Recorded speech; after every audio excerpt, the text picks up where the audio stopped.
Ton City, bitch. Ton City, bitch. 100 DP, cesium and never. Hi, I'm Kata, and this is Torn City News. First and foremost, I'd like to say thank you to all of my old and new friends who have been supportive of me recently. All of you have been truly amazing, and I appreciate everything that you've done for me, so thank you. For those of you that just skimmed the autumn newsletter and scrolled directly to the bottom for the 250 energy bonus, Chaining 2.0 has been delayed until sometime in November, which shouldn't really come as a big shock considering the normal timelines for projects in Torn.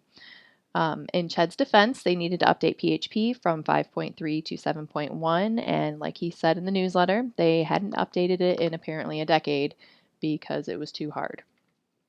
So instead, they decided to update it in a month, or at least they attempted to. The wiki is actually still down at the moment, and they pushed the highly anticipated projects like Chaining 2.0 and Crimes 2.0 even further into the future. Seems like a crazy long time for factions to go without warring to me. It'll be interesting to see the ramifications of the long period of peace on the economy and on factions. I know I've already seen one post up there about the effect of the lack of warring on prices on things like meds and temps. Be interesting to see if it's affecting anything else.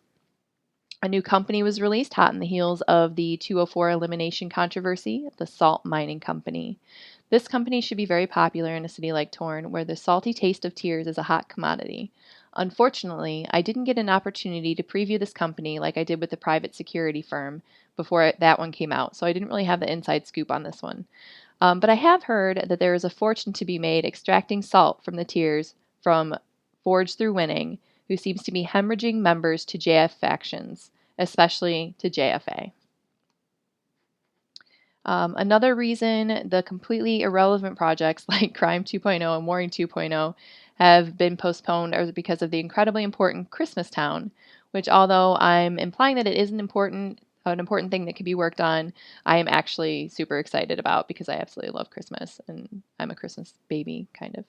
Anyway, I am hearing that they did away with the steps and it's possible that energy will be used instead, which I'm not a big fan of, but we'll see how that works out. I am looking forward to the 10,000 threads complaining about the wasted energy, though. That should be a good time. Maybe we'll even get another graph from Matt Senpai about wasted energy. One can only hope, right?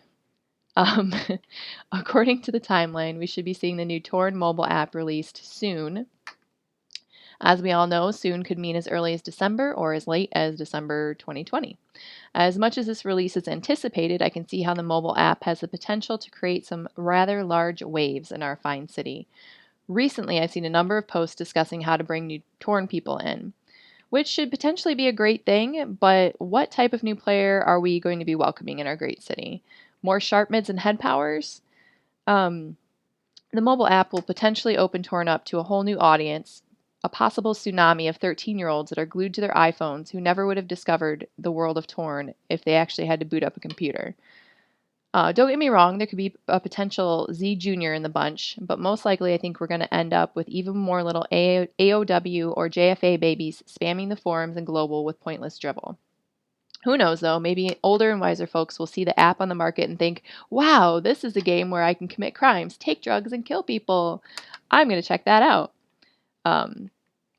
I did like a year ago, but I was a weirdo and playing a pimp game anyway. So hopefully that will be the case, that these older players will be the ones that will get, not that there's anything wrong with the little 13-year-olds that play, but anyway, otherwise we're going to need more staff to deal with all these future head powers. We do have some comings and goings in the world of bans. It looks like the recently married AOW dude has gotten himself banned from both chat and from the forums, but don't worry. Others have jumped in to pick up the slack where he's left off. Players like Food and Sharpmid won't let the lack of a king cause the forums to fall into disarray. Although Sharpmid has posted saying that he has been the victim of bullying and will take time off to deal with his feelings. He said a few weeks, but I'm assuming we'll see him back in a few days if he even leaves at all.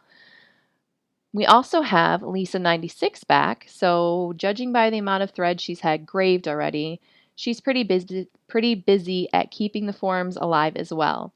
And we can't forget Lily Pink, or whatever her name is, who has taken to the forums like a fat kid to cake since she was recently chat banned. No longer able to hang out in Global, Lily has been following Champion around like a lost puppy, parroting everything he says and hoping to claim the scraps off his ever-growing karma pile. I was also told that Lane has been recently unchat banned, which I don't see lasting long, much like Lane himself. That's pretty much all I have for today, and like I said, I wanted to keep it a little bit short, and there weren't any ads or anything, so it should be relatively short, and hope you enjoyed it. Keep it classy, Torn.